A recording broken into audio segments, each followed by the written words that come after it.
All right, aloha, Compass Travelers fam. We are going to be having Curvy Surfer Girl on for a live interview. We are going to be doing a live interview Q&A as well as an article on her. It's going to be posted on YouTube, IGTV, and the podcast as well. So I'm super excited to have her on. I absolutely love her. She is amazing. Okay. So let's get her on here. I know it takes a little bit longer sometimes. There she is. Hi! Oh my gosh! Hello! Hi, I'm here. I'm so excited to interview you. You are such an inspiration to so many people. And yeah, you're awesome. And I want to know your secret. To what? To confidence. Not to the hair, because I'm like, oh God. No, you I was look like, great. just make it presentable at least. No, you look adorable. You're so sweet. Okay. Thank you. So I have lots of questions for you today. Some deep questions we're going to get into. Okay. And some questions that would help me, honestly, like about how to love yourself more, how to love your body more when you're not feeling super confident. Those are things I struggle with on a daily basis, and I think a lot of girls do too. Yeah, I mean, I'm included in that. Yeah. It's hard, especially when society makes you feel like you can't love yourself. So Yeah. Well, it's geared towards that. Yeah, to self. But okay, my first question for you is, what is your purpose in life, and what has your inner compass been telling you lately? Well, I think purpose is very existential. I don't know if any of us know our true purpose, but I believe that mine is connected to the ocean. I have never felt more joy, more alive, more just myself than when I'm with the ocean. So I do think that whatever forces there are that maybe control that perception of ourselves, for me, it's connected to the ocean. It's connected to Hawaii, and surfing was that vessel to experience the ocean in a very deep and meaningful way, and kind of explore that purpose that I have with the ocean and inside myself. Can you repeat the second half of your question? Just what has your inner compass been telling you lately? I would say, I've been in a constant state of trying to learn to surrender. I tend to struggle a lot with pretty intense anxiety and even depression. And that stems from just like a very unfortunate childhood of very extreme abuse. And unfortunately, you get to a point as an adult where so much of this has been subliminally encoded into your brain, into your DNA. And so I've just been trying to, as consciously as I can, work on the process of just surrendering, whether that be in the ocean space or outside the ocean space. But I feel like for me, the ocean is my greatest teacher in this capacity, because you cannot control nature. If you want to, you can't. You can't out paddle a wave. You can't. Eventually, you're going to get rolled, and things are going to happen to you that are just out of your control. And the ocean is a great teacher of this. And I know that you're probably familiar because you work with wildlife. You're in a boat often. So, we have to learn to work with things and try to redirect that deep desire to control all of our outcomes and the unknowns, and just really learn what it means to surrender. That is an ongoing journey for me, but something that I'm actively practicing. Yeah, and what are your tips to surrendering? Because I know that I try and surrender daily and try and let myself not feel like, because I am definitely controlling sometimes. Like I like to be in control, and when you're out of control, it's a really scary feeling, but it's very therapeutic, and you can kind of go over that hump of wanting to be in control. Do you have any tips of like how do you do it? Yeah, Just let it go. I think that you made a great point, right? You're going to experience kind of like levels of the anxiousness and need to control. I mean, I know I go through this on like a personal level. So for me, what I do is I recognize usually there's a physical response in my body. Typically it's tension. So immediately I at least identify, okay, like I have tension not only in my mind, but my physical body.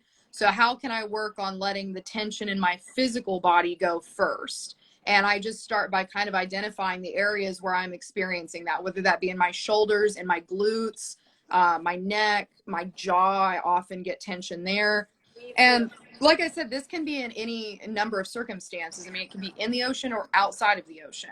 I mean, you're going to have these experiences in a variety of scenarios. What the ocean, though, has taught me about surrender is that when you are being pushed down, especially after you got caught in a wave, the more tense you are and the more you struggle, the more you are legitimately hurting your chances of survival, Yes. especially in the more extreme circumstances of being, like if you're trying to surf a bigger wave than you're used to and you're getting held down for longer periods of time.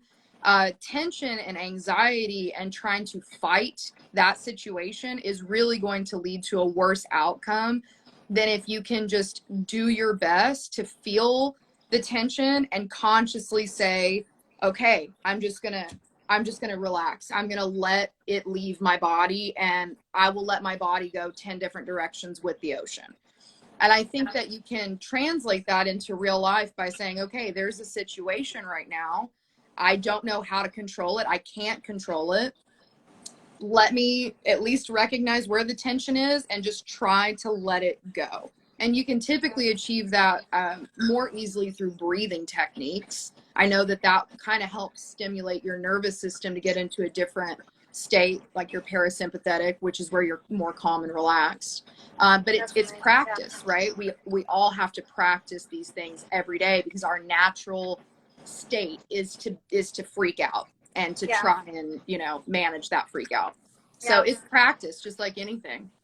Yeah, and I love that you are saying to tune into the body and like get focus on the body first. That's what I do. Like when I want to release anxiety, I'll focus on the body. I'll do a body scan and think about every little part of my body, releasing it to the air, to the universe, or to Right. the ocean. Like completely just releasing that fear and letting it go. So I love that you said to start with the body first because that's Yeah. essential. I love it. I mean, I think that that's the easiest place to start too. Yeah. Yeah, the most Typically where we're physical. experiencing it the most. Yeah. Yeah. All right, next question is what do you think the world needs more of today? That is a great question. I think compassion is a beautiful place to start. No matter who we are going to fail ourselves and other people around us. We're going to say and do things that are a disappointment to ourselves and others. We're just, in short, we're not always going to be our best, no matter how hard we try.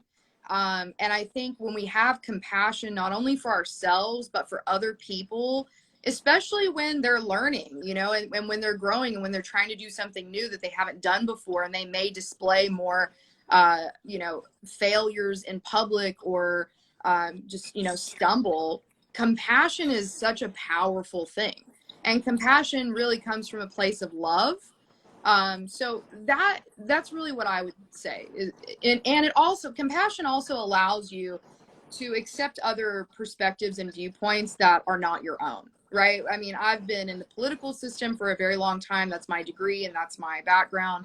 And I think when you have compassion for people, you put yourself in their position. So you allow yourself to say, well, I may not agree with these people or this individual or this thought or concept, but if I have compassion for someone, then at least I can maybe understand why they're feeling this way or why they're thinking that way. And it just allows people to be more connected in a meaningful way. It doesn't mean you have to change your thought processes, but at least you can be open to receiving people where they are and allowing for growth in their lives as well as your own. Yeah, definitely. I love that. And I think that today a lot of social media is becoming so much more vulnerable. Like we're allowing a lot of people to show up as their most authentic, vulnerable self on social media now, and we can actually start the conversation, get that conversation going, like allow people to feel like they can understand other people's shoes. You can put yourself in other people's lives going on their social media and kind of relate to them and feel that, relatability and that compassion. So, yeah, I think with social media, like I really love the way it's going with like mental health and just like everything in general, having everyone be able to open up together and like share the journey almost without that fear is just amazing that it's happening. Yeah. Well, it's never been done before. And I think the reason why we're seeing more of it is because more of it is needed.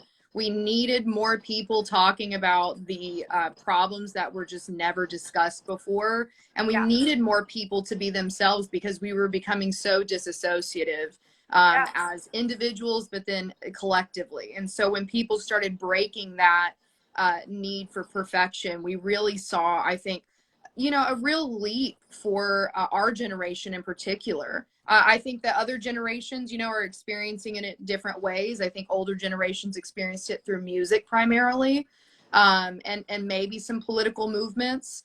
But, these days for us, it's really social media. It's being able to connect with people that we admire, that we trust, to give us advice and to peer into their daily lives and their creativity. So yeah, I think vulnerability, like you said, is a beautiful thing, and it's continually evolving in a larger social consciousness now through social media. Yeah, 100%. 100%. I love it. The next question is, how do you want to inspire others with your content? My primary goal when people come to my page, no matter what content I post, I want them to feel better about themselves when they leave. That is my whole purpose and goal with every single piece of content I post. I try to think about myself first. So I'm always thinking, okay, if Elizabeth was the person consuming the content that I was about to put out, what effect would this have had on me if I didn't know this woman? And how do I want that, to affect other people if they're similar to myself, right? Because we're all more similar to each other than maybe we even give ourselves credit for, right? We all are going through very similar life experiences, especially if we're in the same age genre demographic. If we have similar interests, we're probably struggling with similar things. And so whether or not I post a sexy picture or a fun picture or something that's comedic or something that's empowering, I really want people to leave and say, I feel better after I saw her. The reason this is one of my core messages is because when I was on social media, I would leave social media feeling worse about myself. I mean, I would follow a lot of influencers that were extremely beautiful, that were living extravagant lives, or the perception thereof.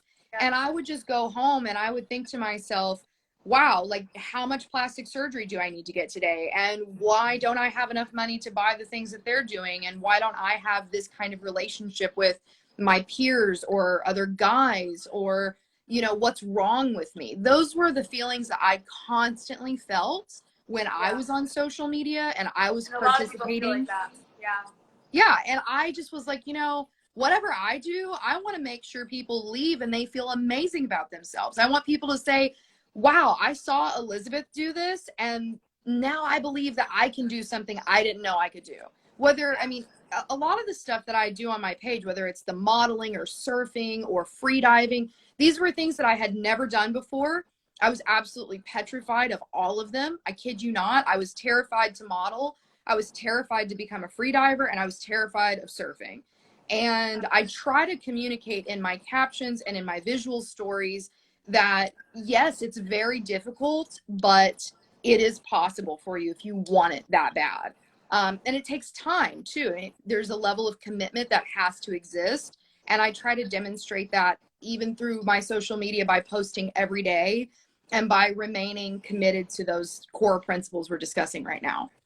Yeah, I love that. And so when you want people to come to your page, you want them to feel like okay as themselves, that they can show up completely as themselves and still be okay and still be able to do these amazing things, but completely be themselves. Like they don't need to change who they are to do those amazing things and travel and live in Hawaii like you're doing. You're surfing or diving with sharks. You can show up as yourself and still do it, Yeah. Exactly. I mean, just so few people ever tell you that it's okay to be yourself, that it's okay it's fine to aspire to be better. And I'm always encouraging people to be better and to aspire towards higher goals, whatever those goals are. But so often as women, we're told, you know, we can't do something either by ourselves, by our own mind, and years of conditioning from various sources, whether that be media, our family members, our peers, right? We're just constantly told why we can't do something. Often, you know, in my universe, a lot of women just did not believe at all that it was possible to surf in a plus size body. And that is because for years and years and generational cycles, women have been told if you're overweight, you have no value, you have no athleticism, you need to shape up before you can even consider trying these things. Until you get to that point, you should just sit down, take a seat, and disappear because nobody wants you around, right? This is the consistent messaging for decades of women's lives that is told to them through a variety of mediums. Like I said, it could be your family members, it could be yourself, it could be media. And media is very subliminal. It's not that the media is directly saying that to you, it's very indirectly saying that to you through the representation and the images, and what they are selling to us is excluding certain women and certain people.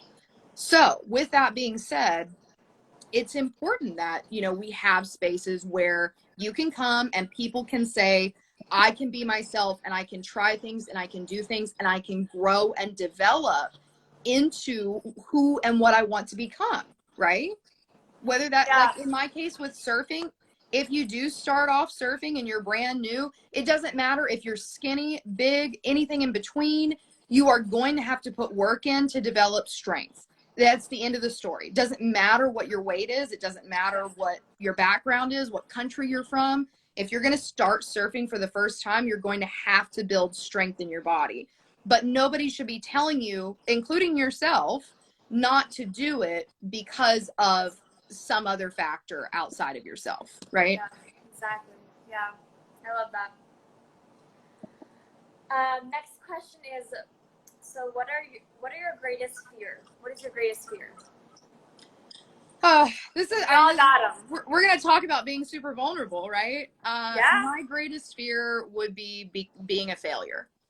And it's a very deep fear, right? I mean, as I mentioned earlier, kind of growing up in that really toxic, abusive childhood, it's just constantly feeling like I'm not enough. And like, no matter what I do or what I accomplish, I still sometimes feel like a failure because I just feel like I could never measure up. And so it always led me on this path of overachievement and perfectionism. And I mean, I still talk about this and write about this even in my captions today. But I actually just had an anxiety attack over this the other night with my boyfriend. I was like, do you think I'm a failure? Right? Because there's just this deep-seated fear in myself that I won't measure up and people won't love me. And that kind of stems from that unfortunate first 15 years of my life. So that is a deep fear of mine. I work on overcoming that by doing affirmations, by trying to find sources of joy in my life, by acknowledging small wins or accomplishments and actually giving myself the opportunity to celebrate them. But of course, you know, your mind wants to relapse constantly. So it's an active process for me to just try and feel like, you know, I'm okay. I'm on the right path, you know? Yeah. But that's one of my personal great fears. Yeah, that's my fear too. Failure and not living up to my expectations in my own head, you know? So I totally understand that. And I think a big way that I've prevented that is with self-love and giving myself as much love as I can, because I don't know, for some reason, just like people who are perfectionists are very hard on themselves, like just always like more, needing more, wanting more. It's just a bad, abusive routine that I do as well. Yeah. And self-love is the only thing that works for me. Like my spa days and my days where I'm just like, just love every minute of like being alone by myself and like just soaking in like the time with myself. Like that is, the best. That's so beautiful. It's true though. I mean, we have to, learning how to love ourselves is a learning process, right? We have to figure out what works for our psychology, for our physiology, so that we can try and at least come to a point where we're in harmony with these feelings. I don't know if they ever disappear for any of us, you know, all Yes, of these yes, deep fears, but I yeah, think we can come to a point where we can really manage them so that they don't overwhelm us as much as maybe they used to, you know? yeah, definitely, exactly. I agree. And then my fifth question is, what do you think women leaders, or how do you think women leaders are changing the world today, and why do you think women leaders are so needed? It's so funny. I went to the United Nations and they actually gave a speech on why women were changing the world in so many different ways, especially in more rural countries where there's a lot of underdevelopment. Women bring to the table so much value that just isn't even really recognized by mainstream society. Yeah, While all humans live in the same realm, right? We all wake up under the same sun, moon, and stars. Women have a very different experience in the world from men. And because of that very unique experience as women, from both a physiological and psychological perspective, going through reality, we have a set of unique thoughts, feelings, expectations, and hopes that are transferred to larger society in a way that men just, you know, their train of thought and process and experience of the world won't be able to relate to. And when we honor those different and unique experiences of women, we can expand our consciousness and our ability to achieve more as a collective group of people, whether that be in any aspect, right? It could be in surfing, it could be in space exploration, it could be in our military services. When we start including more diversity of thought and gender and ethnicity, we're getting perspectives of the world that have never been seen before. And in yes, Hawaiian exactly. culture, there's this concept called complementary duality. And complementary duality is where two opposites need each other to exist, right? So, like the earth needs the sun and the moon for balance and gravity. Light needs darkness to appear as light, right? So, there's all these levels of complementary duality, and this is a very deep, beautiful theme expressed in the Kumulipo and Hawaiian culture. And I think of it very much similar to that. If you only have the male perspective of society and of leadership, we're missing the complementary feminine consciousness that can come and balance out and harmonize many areas of leadership that are missing. Oftentimes, leaders are criticized for missing a sensitivity chip, right? Women are highly sensitive creatures. So, you know, introducing women into these discussions and these forums, these spaces, and every aspect is going to enhance the human experience for everybody because it's a form Yes, of complementary duality. yes. Ah, yes. I love that. That's just made me so happy. Like you just took the words out of my mouth. That is exactly how I feel. That's like probably my purpose in life is like to live in that duality of like feminine and masculine and like see the value in both, because that's like literally the earth is that, you know, the earth It is the is. flow of that, ebbs and flows of that, and that is like, I just feel like that's life, like being able to sit in that duality is like the most beautiful thing, and humans need to learn how to do that more, you know, like that's just, it's essential for a society to continue and to survive, for humans to survive, I think.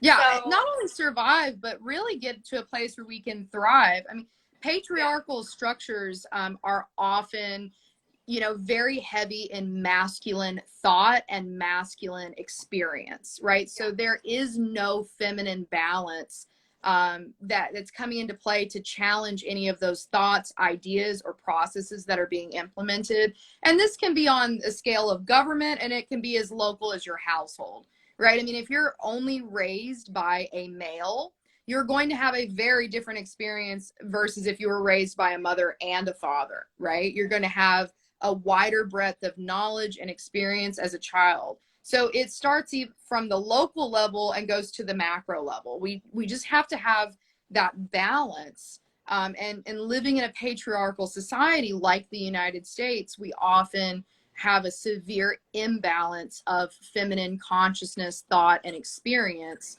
compared to the masculine. So That's exactly. And it's, I also like realize that it's not even like, we all have feminine and masculine within us. So it's not like, yes, women leaders, but also like men have to be able to be comfortable with being feminine, be their other side. Like they don't always have to be a certain way. And even me, like I like will show up tough a lot of times and be like super hard exterior because that's just what our society like values or like well, puts on. well, think about that. Think about what you just said. You have to convert your feminine energy to be more masculine because you are in a patriarchal structure. You are in a exactly. male dominated, driven thought environment. And so you have to suppress feminine thought and experience to be accepted in your societal construct, right? Exactly. And that's exactly what we're discussing right now. When you introduce more feminine leaders, when you introduce women as leaders, that is more balanced out. Women don't have to take on these masculine traits and form different identities in the workplace than they would if there was more acceptance of female consciousness and thought in the discussion. Yeah, I love this. I'm so glad you agree. This gets me so excited. Like talking about this stuff is like my freaking purpose in life. I love it so much. I do too. I mean, So Ruth Bader Ginsburg You're is amazing. one of the women that really exemplified and personified this conversation. I mean, if you're really looking for mega inspiration, Ruth Bader Ginsburg, the Supreme Court Justice. Yes. She is one of the women that absolutely personified what we just discussed and why it matters. And a lot of her dissents or her judgments discussed why suppressing one gender over the other is very toxic to our society. And she was one of the reasons why we have as so many women's rights that we have today. I mean, truly. Yeah, I love that. So my last question for you, I absolutely love this talk. You're amazing. My last question is, how are you sharing your gifts? Because you have so many and you have such a great voice that needs to be heard. And how are you sharing your gifts and purpose with the world? How can people find you? Obviously, Curvy Surfer Girl, but I know you're doing lessons. I know you do all sorts of things. So I want to learn more about that. Yeah, so right now, one of the biggest things that I'm embarking on is an international surf retreat through Trova Trip, which is a service that provides a platform for creators to host their audience in these really beautiful places for an affordable price. So we chose to go to Bali. So we're going to be surfing in Bali next year. That's going to be one of the big moments, and it's open to everybody. It's open from complete beginners, no one who's ever surfed before, to total, advanced intermediate surfers that want to catch waves with other body positive, conscious women. So that's one of the things that I'm doing. I'm also continuing to work with the surf industry and small women entrepreneurs to bring in more sizing and more design function to surf suits so that more women can be included and represented in the surf industry. Eventually, I am still hoping to come out with a line of surfboards that's specifically for a more plus size demographic of women, so that women just can walk into the store and say, I want a Curvy Surfer Girl surfboard, and I know it will float me. I know I'll catch waves on it if I'm between XYZ height and size. We're continuing to do media projects. I mean, I think media is one of the most important things we can do, because we have to see it to believe it. So many women their whole lives have just never believed that you can actually surf in a different body type. They were just conditioned to believe that after like 25, if you've gained weight, you just don't go in the ocean anymore. Now, obviously, there are exceptions to this rule, but I'm talking about a general consciousness amongst women. And it's true. I mean, a lot of people try to tell me that's a lie, but it's true, because I wouldn't have the support I have if it wasn't. And I know it because I felt it myself. I was like, me too. I was like, I'm 26. I shouldn't be learning how to surf at 26. Like 6-year-olds learn how to surf. 25, feeling the same. Yeah, no, seriously. Yeah. So you just get these messages of what you should and shouldn't be doing as a woman. that really stop you. I mean, you're convinced, right, that maybe I shouldn't be doing this, and you have to overcome a lot if you're going to rebel against that kind of societal construct. And certainly women have, and they're inspirations to us all. But most of us weren't in that psychological state. So my job and my purpose is to create messaging and visuals that stimulate the opposite story and identity for women like myself, right? If you're overweight, or you're a different size, or you're, you know, a more mature woman, that surfing and the ocean is still a space for you. And we're changing it day by day, swimsuit by swimsuit, wave by wave, right? And that's all we can do. But it does require an immense amount of media, because it has to reach more women for it to gain the social impact it needs to change the industry. Yeah, exactly. Having those positive role models in media is exactly what we need. And you're definitely one of them, and it's incredible what you're doing. I love it so much. And yeah, I mean, even there's just like even bathing suits for women, I barely can do like half the things that I want to do in them without like being completely shown. Like I have larger boobs, and like I just feel like half the stuff my boobs are popping out, and I'm like, all right, like these clothes don't even support me doing these activities, so they clearly don't want me to be doing these activities. I can't go like wakeboarding without my top completely flying off. Like it's just like it's not sustainable for like us doing these activities. So there needs to be a whole flip of like, hey, we want to do these freaking activities. We need like objects and things that actually fit us and like can actually be used for those activities. So yeah, no, you're absolutely right. I mean, large-chested women are just often hypersexualized in the media, and then because of that hypersexualization, everything that's produced continues to contribute to that same design structure. And I mean, obviously, like I said, there's exceptions to everything. I'm trying to find all the exceptions in swimwear I can at the moment to support that. But it's really just something that has to start at a grassroots level. We just have to collectively say, hey, we want things that are more supportive and more structured so that we can do more athletic things in the ocean. Can you make that for us? And how long is that going to take? And that's really what I do every single day with brands and my audience, is how can we forward that conversation in, the larger industry discussion. Yeah, well, that's amazing. And I'm always here to support. And I would love to go on the retreat to Bali and just meet some like-minded people like this. I think it's so great to come together and meet amazing people like you. So well, now before I get off, we've got to give you a plug, okay? Because you've come a very long ways, Casey. You have started your own business, an ecological friendly shark tour. You bought your own boat.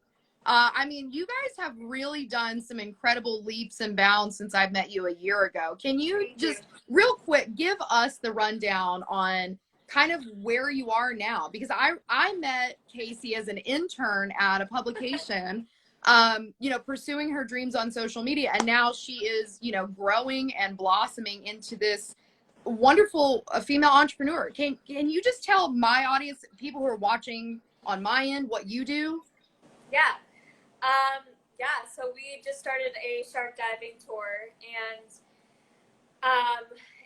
my magazine. So I have my online magazine, Compass Travelers, where I'm inspiring a lot about mindset and travel. So it's all about, I have OCD and anxiety, and I've always been scared of sharks. I've always been scared to do these things, but I always pushed myself because the reward of doing it was always incredible, and I always found myself after these experiences. So I really want to share with other people retreats and meditation and mindset tips.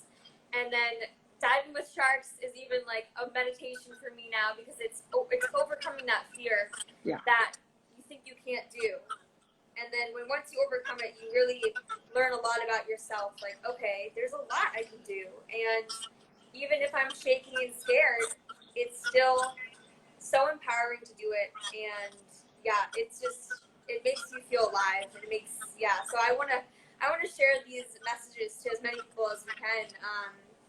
And women empowerment, all of this stuff is it just makes me feel alive. It just makes me feel so good to be talking to amazing people like this. And yeah, you're a rock star. So Well, thank you for are all the too. inspiration.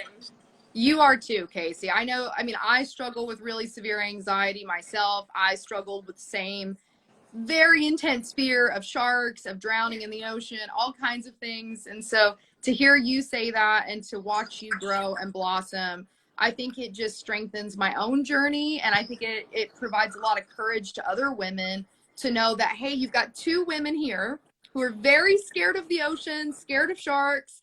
And look, you know, if they can do it, you can do it. You know, Yeah, so I think that that's extremely beautiful of you sharing that and creating this platform for women to experience the courage through your own experiences. yeah. Thank you so much. That means everything. Yeah, well, I mean it from my heart. You guys are amazing at what you do. And, you know, shark conservation is such an important thing, especially in our oceans. And you guys promote that. So you're doing so many great, wonderful things, Yeah, Casey. and you're going to be out in the boat soon. You got to come out in the boat Yes. soon. So Well, you know, I've already that'll happen agreed to soon. it. So we're doing it. Yeah. Woo! So put me in with the sharks. Yeah. I love it. All right. Thank you so much for answering my questions. Your answers were amazing.